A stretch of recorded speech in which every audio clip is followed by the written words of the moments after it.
મોરબીના સલ્તાનપર રોડ પર ગત તારીખ 18 મેના રોજ મની કલેક્શનના 8 લાખ રૂપિયાની લૂંટ ચલાવવામાં આવી હતી. મોરબી પોલીસે આ ગુનાનો ભેદ ઉકેલી નાખ્યો છે. પોલીસે લૂંટનું ષડયંત્ર રચનાર અને તેને અંજામ આપનાર કુલ 3 આરોપીઓની ધરપકડ કરી છે, જ્યારે 2 આરોપીઓ હજુ ફરાર છે. મોરબી ડીવાયએસપી દ્વારા પ્રેસ કોન્ફરન્સ યોજીને સમગ્ર ગુનાની વિગતો આપી હતી. ત્યારે શું કહી રહ્યા છે, આવો સાંભળીએ. સત્તાનપર રોડ ઉપર ગઈ તારીખ 18/5ના રોજ એક લૂંટનો બનાવ બનેલો હતો, જેમાં આકમીના જે ફરિયાદી છે પોતે 8 લાખ રૂપિયા જેવી રકમ કલેક્શન કરીને લઈને આવતા, ત્યારે પાછળથી એક સ્વિફ્ટ ગાડી જેમાં 3 ઈસમો ઉતરી અને સ્વિફ્ટમાંથી જે આકામીના ફરિયાદી છે એને એક્ટિવામાં પટકાડી એની સાથે એને બળજબરીથી થેલો ઉચકી લઈ એમાંથી 8 લાખ જેવી રકમ લઈ અને ભાગી ગયેલા. જે કામે હાલ અત્યારે 3 આરોપી પકડેલા છે, જેમાંનો એક છે હેમરાજ ઉર્ફે હેમરાજ સોનરામ બેકવાલ, જે રાજસ્થાનનો રહેવાસી છે. અન્ય એક આરોપી છે જસરાજ ઉર્ફે જસવંત ચૌધરી જાટ, જે પણ રાજસ્થાનનો રહેવાસી છે.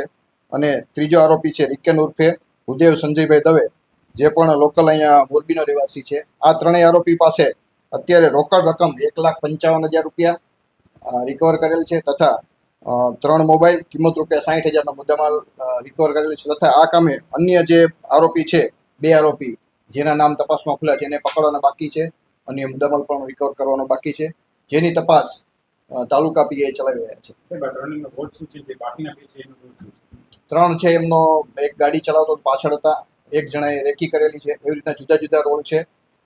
હજી પણ અન્ય 2 આરોપી પકડવાના છે, જેના પણ નામ ખુલી ગયા છે. એને જુદી જુદી ટીમો બનાવી અને મોરબી તાલુકાની ટીમ, ડી સ્ટાફની ટીમ, એલસીબી એસઓજી ટીમ અને બનાવ બનેલો તરત જ એની પાછળ રહી અને હ્યુમન ઇન્ટેલિજન્સ, સીસીટીવી અને અલગ અલગ એંગલથી આ ગુનો ડિટેક્ટ કરેલ છે.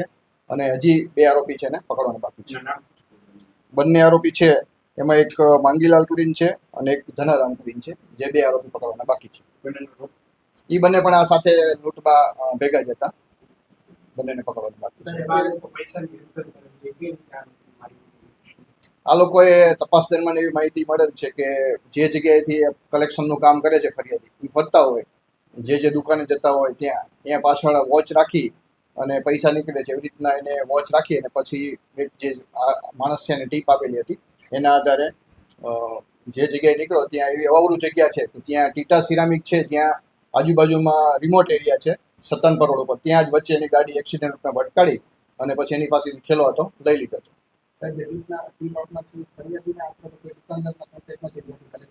ના, પણ એ નીકળતો તો કાયમી એને ખબર હતી કે આ જગ્યાએ છે.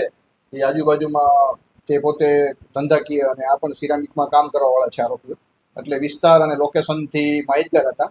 એટલે તાત્કાલિક જેવો બનાવ્યો બધા અલગ અલગમાં નાકાબંધી આપી ટીમો બનાવી, જે અવાવરૂ જગ્યાએથી ભાગેલા હતા એને પણ જુદી જુદી ટીમો બનાવી અને 3 આરોપીને આજરોજ અટક કરેલ છે. હજી એની ઇન્ટ્રોગેશન ચાલુ છે. આજે જે અટક કર્યા છે એની રિમાન્ડ મેળવી અને એનો શું ગુનાહિત ઇતિહાસ છે, ભૂતકાળમાં એના કોઈ ગુના છે એની પણ તપાસ, અન્ય કોઈ લૂંટોમાં કે ચોરીમાં કંઈ સંડોવાયેલ છે એની પણ તપાસ કરવામાં આવશે. શું લૂંટ તો પોતાની આર્થિક જરૂરિયાત હોય એટલે બધા ભેગા થઈને પ્લાન કર્યો, પૈસાની જરૂરિયાત એટલે લૂંટ કરે છે.